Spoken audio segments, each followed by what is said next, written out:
Paula itu tidak fokus kepada keuangan, tetapi mencari benar-benar adalah pasangan yang baik lah, lebih mengagungkan cinta, kesetiaan.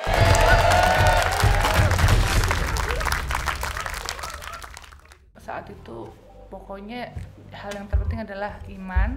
Kedua, selama dia masih mau kerja apapun itu saya nggak peduli juga gitu. Jadi jalanin aja. Alhamdulillah hasilnya ada gitu. Kalau yang lebih suka ngelawak, ngelucu di rumah siapa? Sebenarnya Baim di rumah ya jahil sih. Jahil. Iya, jahil. Cuman mungkin karena sekarang juga kesibukannya udah tinggi ya, jadi tuh banget, ya. pikirannya tuh udah bercabang lah kemana-mana, karena kan kita juga ada YouTube, terus ada program TV beberapa. Nah kadang-kadang dia membutuhkan kreativitas yang luar biasa kan. Betul. Gitu, jadi ya paling jahil-jahilnya ya pas lagi di sela-sela gini aja, udah nggak terlalu yang kayak dulu lagi. Jadi sekarang tuh lebih kayak pikirannya tuh udah kerjaan gitu. Jadi ini kantor, berarti kantor YouTube khusus ya? YouTube. Wah, luar biasa. Pernah nyangka nggak dari YouTube bisa punya kantor begini? Nggak pernah, nggak nyangka lah Pak. Orang dulu kita, ya bayangin Pak, dulu tuh kita honeymoon, Baim tuh belajar ngedit sendiri Pak. Jadi kita tuh bener-bener dari nol.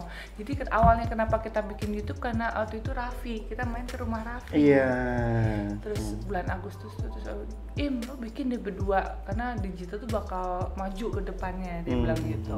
Waktu itu aku mikir, aduh YouTube nanti aku ngomong gimana, nggak bisa ngomong, aku kan orangnya malu. Udah kamu jadi diri kamu aja gitu. Ya udah kita jalanin. Awalnya kan keluarga apa, mungkin orang juga pengen tahu siapa sih nih Paula, karena kan bukan di dunia sinetron kan. Dari situ awalnya saya nikah. Jadi sebenarnya momen sih Pak. Jadi momennya tuh emang pas banget kita bikin YouTube.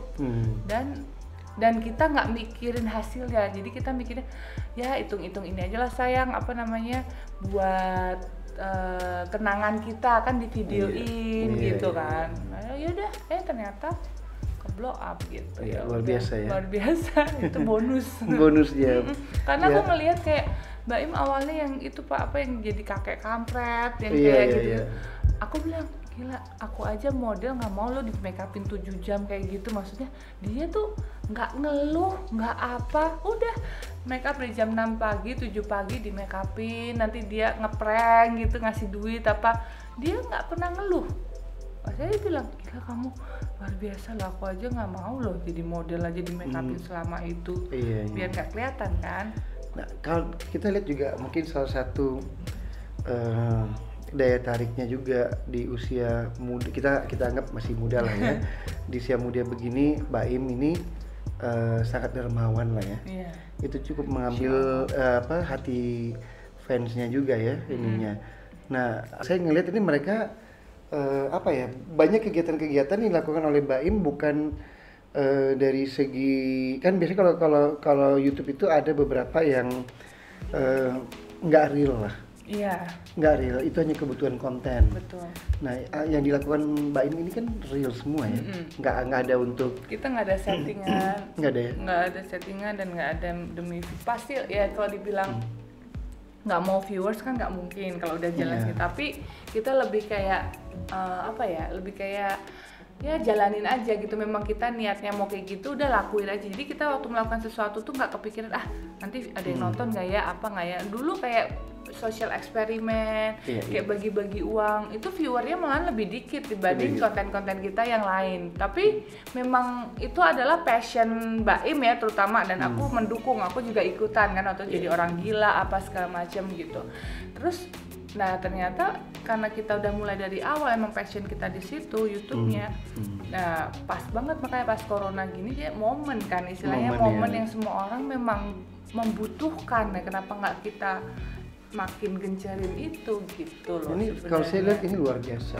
Dia suami istri bareng-bareng kerja, ngedukung, bikin konten bareng-bareng. Paula bahkan temenin ke kantor juga kan? Iya, mulai dari sini, kerja di sini juga. Karena aku kan ini udah mulai kantor, aku mulai ngurus-ngurus kayak manajemennya gitu. Karena kan harus bagi pisah badan kan. Jadi aku harus ngecek juga manajemennya, finance-nya apa segala macamnya. Aku juga sama-sama belajar, kita berdua saling sama-sama mengisi, belajar, saling mengisi lah ya. Next question ya, Paula. dari apa yang diimpikan, dicita-citakan, apa yang diinginkan, kan hampir semua ini mulai satu persatu terkabul lah ya. Gimana makna atau rasanya menjadi seorang ibu? Wah, luar biasa banget Pak. Jadi benar-benar apa ya? Pas waktu jadi ibu tuh baru kita tahu ternyata tugas seorang ibu tuh wah mulia banget ya, luar biasa. Karena aku kebetulan handle sendiri, aku nggak pakai babysitter. Paling aku ada mbak yang biasalah yang bantuin, tapi untuk ngurus Kiano aku selalu sendiri. Kalau nggak minta tolong adik ya, karena corona aja adik jadi nggak, harusnya ke Turki jadi nggak ke Turki. Jadi bener-bener ibu itu waduh, ngurus anak kayak misalnya kita bener-bener baru gitu tuh nggak gampang loh. Maksudnya kayak membagi waktu ya ke anak, bener-bener kepengen jadi anaknya supaya nggak aduh kayak kena nyamuk aja, aduh kenapa gitu. Jadi bener-bener kayak emang cintanya tuh emang unconditional sekali gitu loh. Belum lagi kita juga ngurus suami, jadi emang jadi ibu tuh buat aku pengalaman yang luar biasa. Dari situ aku jadi lebih, dulu yang mungkin sama mami kalau misalnya kayak suka marah apa kayak gitu-gitu, semenjak aku jadi ibu aku lebih kayak kalau dia marah atau apa aku lebih diem gitu, karena udah ngerasain nggak gampang jadi ibu itu, karena sulit sekali ya. Waktu juga kayak misalnya 24 jam kurang gitu, tengah malam yang bangun misalnya nangis, ngompol, minum susu apa semua juga kita, jadi bener-bener wah. Nggak repot nih nggak pakai babysitter? Enggak sih, karena aku lebih senang kayak perharinya tuh aku bisa tahu perkembangan Kiano gitu. Dan kan juga makanya sebenarnya corona ini juga membawa berkah juga buat aku pribadi, karena akunya jadi lebih fokus ke anak kan, kerja juga bisa di rumah. Kalau enggak kan pasti ada kayak godaan, yuk nongkrong, meeting di luar, pasti kan gitu ya. Kalau sekarang tuh bener-bener aku fokus ke anak sama udah kerjaan, ngurusin kantor kayak gini-gini. Kalau apa tuh Baim manja nggak di rumah?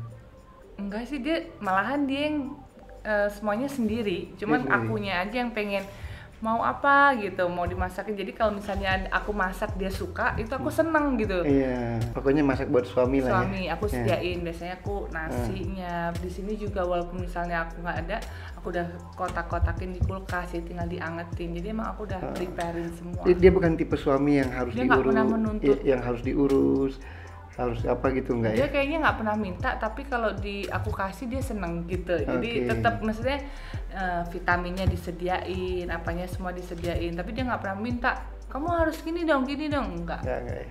Cuman dia minta tolong dong jangan berantakan gitu doang. Karena dia sukanya bersih, aku emang agak suka berantakan gitu. Karena itulah kita saling melengkapi. Iya, saling melengkapi, betul. Terus apa kalau untuk Kiano, 3 kata apa yang dari Paula ini? Kiano tuh luar biasa. Jadi Kiano tuh nggak pernah ngerepotin sama sekali sih Pak. Jadi dia tuh, iya 3 kata apa ya? Luar biasa, anak yang soleh, anak yang pengertian banget. Jadi dari kandungan itu tuh nggak pernah. Aku tuh kalau waktu hamil juga nggak pernah minta ini, minta itu. Nggak ngidam gitu? Nggak, aku sampai umur 9 bulan aku masih kerja, masih nge-host di program TV, masih keluar apa. Jadi ini nggak muntah, nggak apa. Jadi benar-benar luar biasa sih. Sekarang pun juga Kiano setelah 40 hari udah nggak pernah begadang. Iya, jadi ya luar biasa banget, dia pengertian. Gitu. Terus kata-kata apa ini buat kita punya penonton nih? Kata-kata motivasi apa nih? Apa yang hal-hal positif apa ini dari Paula? Yang pasti yaitu maksudnya apa yang kita pikirin itu biasanya itu yang akan tersalurkan. Jadi maksudnya kita selalu berpikir positif aja gitu. Jadi jangan berpikir hal-hal yang terlalu ekspektasi tinggi atau negatif. Jadi kita ngelakuin dengan tulus, positif, karena apa yang kita pikirkan biasanya itu yang akan terjadi gitu. Afirmasi ya. Jadi kita punya kata-kata positif yang kita ucapkan, yang kita inginkan, itu pasti akan terjadi. Jadi itu salah satu buat kita punya pemirsa, penonton kita di sini. Coba kita ambil pengalaman bahwa seorang Paula juga yang hari ini adalah kita bisa katakan ibu rumah tangga yang sukses, istri yang sukses, kemudian juga mengelola bisnis bersama suami juga sukses. Nah, pernah juga ada masa-masa sulitnya, dan semua dilewati mungkin karena salah satu kuncinya adalah positive thinking ya. Iya, positif. Berpikir positif, afirmasi itu hal yang sangat penting untuk kita belajar dan kita lakukan. Nasib itu kita bisa rubah asal kita tahu cara merubahnya. Pertama kuncinya mungkin dari positive thinking, lakukan hal-hal yang baik, katakan hal-hal yang baik, dan itu yang akan terjadi. Benar. Paula, kita punya satu moto juga yang menarik nih buat kita punya fans, buat kita punya penonton.